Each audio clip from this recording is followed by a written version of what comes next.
अब जैसे कि आप इस रिपोर्ट में देख रहे हैं, ये नाम रामनगर का दूसरा घर है जो शिवराज सोनी जी का है। सेम उसी दिन जिस दिन यहाँ पर महेंद्र जी के घर पर चोरी होती है, उसी दिन एक चोरी की वारदात को अंजाम यहाँ पर भी दिया जाता है। इनका कहना है कि इनकी नानी की तबीयत खराब थी, तो नानी की तबीयत खराब होने के कारण पूरा परिवार उनको देखने के लिए उनके घर पर गया था, और घर से जब यहाँ पर आया तो यहाँ पर देखा कि यहाँ पर चोरी हो जाती है। अगर हम इनकी दिनचर्या की बात करें कि ये करते क्या है, यहाँ पर एक छोटी सी किराने की दुकान है। छोटी सी किराने की दुकान के माध्यम से अपने घर का संचालन करते हैं। इसके बाद में छोटी सी ज्वेलरीज वगैरह का भी काम करते हैं। गांव-गांव जाकर कुछ सोना चांदी बेचते हैं, कुछ खरीदते हैं। कुछ ग्राहकों की इनके पास में ज्वेलरीज रखी हुई थी, सोने रखे हुए थे, कुछ चांदी रखी हुई थी, लगभग 2.5 किलो की चांदी थी और काफ़ी सोने की ज्वेलरीज भी थी।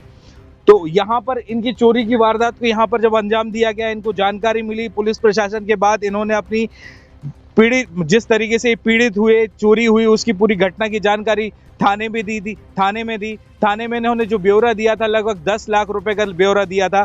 लेकिन पुलिस ने जो कंप्लेंट लिखी है वो FIR अभी हमारे हाथ में है। इसके अकॉर्डिंग लगभग 2.5 लाख रुपए ही पुलिस ने 2.5 लाख रुपए ही पुलिस के द्वारा बताया गया है कि इनके यहाँ पर चोरी हुआ है। जबकि चोरी इनके यहाँ पर 10 लाख रुपए की हुई है। पहले हम देखते हैं कि जो यहाँ पर चोर आए थे, तो चोरों ने इनके एक सामान को ले गए, यानी कि किराने के सामान के बिस्किट के साथ में शैम्पू के पाउच, छोटी छोटी चीजें जिसको नजरअंदाज कर देते हैं। मैं दिखाता हूं आपके लिए।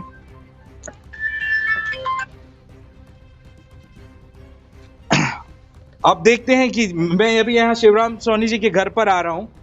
अंदर आए तो यहाँ पर इनकी किराने की दुकान है। किराने की दुकान का हम ये गेट खोलते हैं। गेट खोल के अंदर आते हैं तो आप ये देख सकते हैं कि ये पूरा रैक यहाँ पर खाली है। यहाँ पर आप आ जाइए। सोनी जी, ये जो आप, हाँ शिवराज सोनी जी, जो आपके यहाँ पर ये चोरी हुई है, तो पहले आप ये बताइए कि यहाँ पर किराने की दुकान से क्या क्या चोरी हुआ आपका? यहाँ से सर ये यहाँ पे बिस्किट रखे हुए थे। हाँ। तो ये सारे बिस्किट भी गए हैं यहाँ से। हाँ। और यहाँ सर से ये पूरे शैम्पू टंगे हुए थे। हाँ। वो शैम्पू गए हैं। ऊपर से सर ये साबुन रखे हुए थे। हाँ। साबुन उसमें भी कम से कम 6-7 प्रकार के साबुन थे। हाँ। वो नहाने के साबुन थे, कुछ कपड़े के साबुन थे, वो सर्फ था, निरमा था, ये सर सब गायब है यहाँ से। इसके अलावा और क्या क्या गायब है, आप थोड़ा सा अंदर से सर हमारी ज्वेलरी भी गायब है, कुछ नकदी भी गायब है।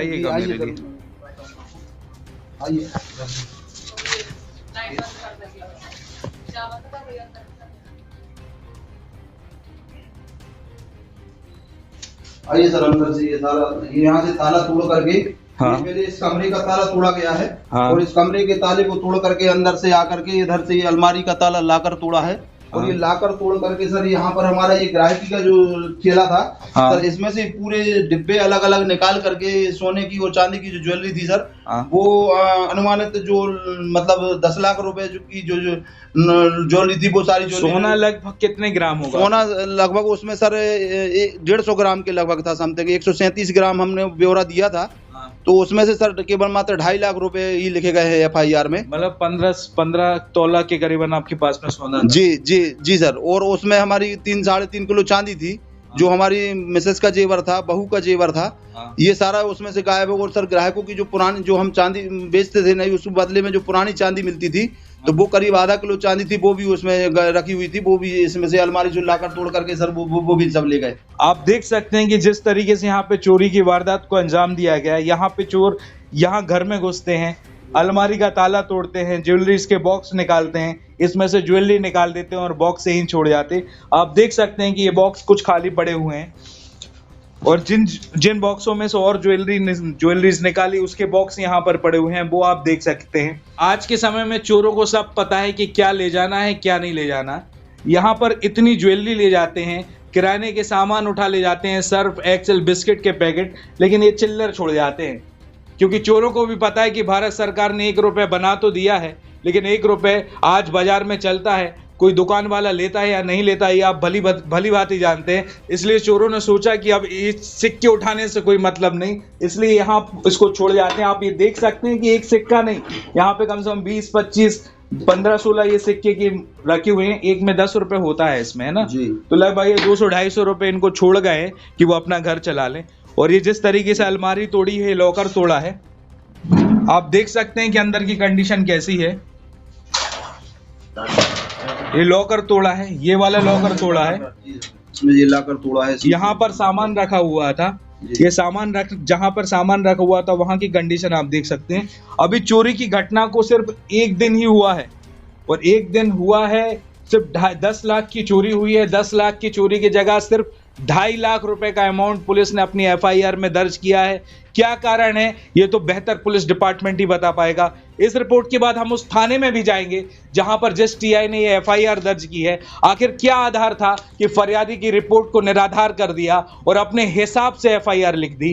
उन्होंने जब पुलिस के लोग आपके घर पर आए थे, कुछ सवाल किए थे आपसे? हाँ, ये पूछा था कि मतलब ये इसकी, उन्होंने ये बताया था FIR करने गए थे तो उसकी बोले हम आप यदि 10 लाख की है तो आप उसकी रसीद लाइए। हमने सर रसीदें कहाँ से लाएंगे, इसमें जो डिब्बी थी उसी में रसीद रहती, तो मैं रसीद के जो है वो पूरा सामान ले गए। और हमने कहा क्या प्रूफ, कुछ हमारी दादी की, माता राम की जो चांदी थी, पायल थी, उनके जो 57 साते की चूड़ी थी, और उनके जो पुरानी चांदी के जो जेवरात थे वो भी सब ले गए। उनकी नाक की इतनी बड़ी पुंगरिया थी वो भी सब ले गए। हमारी नातन के जो सामान था, हाय वगैरह जो है, मिसेस का सामान था, दो प्रकार के उनके जेवर थे, बहू का, मिसेस का, वो भी सब ले गए सर। और हमारा ये जो ग्राहकी का थैला है पुलिस को रसीद चाहिए जी, वो बोल रहे थे कि रसीद लाइए तब हम उसके आगे और बढ़ा देंगे आपकी राशि।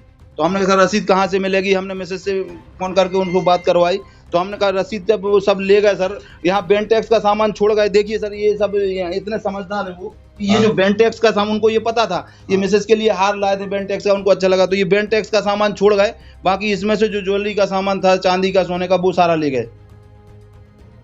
और बैग पड़ा है सर खाली, एक अंदर अलमारी है सर, उसमें से चल के देखिए आप प्लीज, उसमें से भी हमारे बहू का जेवर और मिसेस का जेवर था, जो वो भी अलमारी तोड़ करके, वो लाकर तोड़ करके। इस चैनल के माध्यम से उन दर्शकों को सूचित करना चाहता हूं जो इस चैनल के माध्यम से ये रिपोर्ट देख रहे हैं, अगर आपके घर में ज्वेलरी है, आपकी मम्मी ज्वेलरी पहनती है, आपकी वाइफ ज्वेलरी पहनती है, आपकी बहन ज्वेलरी पहनती है, अगर वो ज्वेलरी अगर आप घर पर रखते हैं तो ध्यान रहे कि उसकी रसीद और उसके बिल आपके पास में होना चाहिए।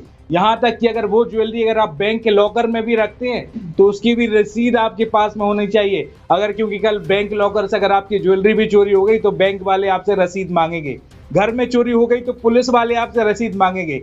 अगर रसीद दे दी तो आपकी FIR दर्ज होगी, और अगर नहीं दी तो FIR दर्ज नहीं होगी। ये हालात उन लोगों के लिए है जो मिडिल क्लास फैमिली के लोग हैं, जो रह रह के अपनी सिर्फ दिनचर्या चलाते हैं। और जो यहाँ पर इनके पास में ज्वेलरी रखी थी, ये इनकी ज्वेलरी नहीं थी, ये उनके ग्राहकों की ज्वेलरी थी, जो ग्राहकों ने इनको काम करने के लिए यहाँ पे दिया था, और वो ज्वेलरी यहाँ से चोरी हो गई। लेकिन पुलिस प्रशासन अभी भी अपने थानों में आराम से बैठी है। ना रामनगर का इतना संवेदनशील एरिया होने के बाद में ना तो यहाँ पर पेट्रोलिंग चलती है, ना ही किसी प्रकार से पुलिस गश्त करती है। अब आगे की रिपोर्ट में देखेंगे कि और दूसरा कमरा कैसा है और वहां पर चोरी कैसे हुई। आप चल के बताएं सर, दूसरा कमरा क्या?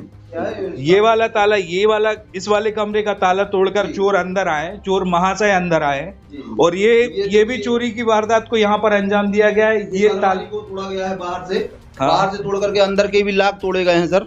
और यहाँ से हमारी जो बहू का जो जेवर था, उसकी पिछले साल शादी हुई थी, तो ये उसका बहू का जेवर यहीं रखा था सर, कि वहाँ चोरी ना हो, इसलिए कारण से यहाँ व्यवस्थित रहे। तो आप देख सकते हैं। अब देखो, अब तो पुलिस तो जांच करके चली गई, मैं तो उठा सकता हूँ, हो सकता है फिंगरप्रिंट मेरे हाथ में आ जाए।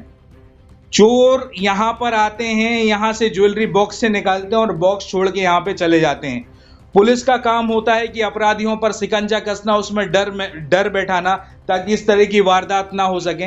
लेकिन ये वारदात दिन प्रतिदिन बढ़ती जा रही हैं। अभी हमारे सागर शहर में नवायुक्त पुलिस अधीक्षक आए हैं जिनका नाम तरुण नायक है, और वो काफी हाईलाइट हुए यहाँ पर आने के बाद, क्योंकि उनकी पत्नी इस सागर जिले की पहले कलेक्टर रह चुकी हैं, जिनका नाम आपने बहुत सुना होगा, जिनका नाम है प्रीति मैथिल नायक। ये उन्हीं के पति हैं जो सागर में पुलिस कप्तान बने हैं, पुलिस अधीक्षक बने हैं। इस चैनल के माध्यम से मैं उन पुलिस अधीक्षक को भी बताना चाहता हूं कि आपके क्षेत्र में, सागर जिले में कैंट थाना अंतर्गत रामनगर का एरिया आता है, यहां पर लगभग 5-6 चोरियों की वारदात को एक ही महीने में, 2-3 महीनों में भी अंतराल में, कितने महीने, एक महीने रेगुलर हो रही है ना चोरियां। हाँ, ये अभी तो एक रात में सर 3-3 चोरियां हुई हैं यहाँ पे। एक रात में एक हमारे इधर हुई है, एक भाई साहब के यहाँ, और एक चोरी का और बता रहे थे कि शारदा नगर में हुई है जी। मैं इस चैनल के माध्यम से सागर के पुलिस अधीक्षक तरुण नायक को बताना चाहता हूं कि यहाँ पर चोरियों की वारदात को अंजाम दे दिया जाता है। ये कैंट थाना क्षेत्र के अंतर्गत रामनगर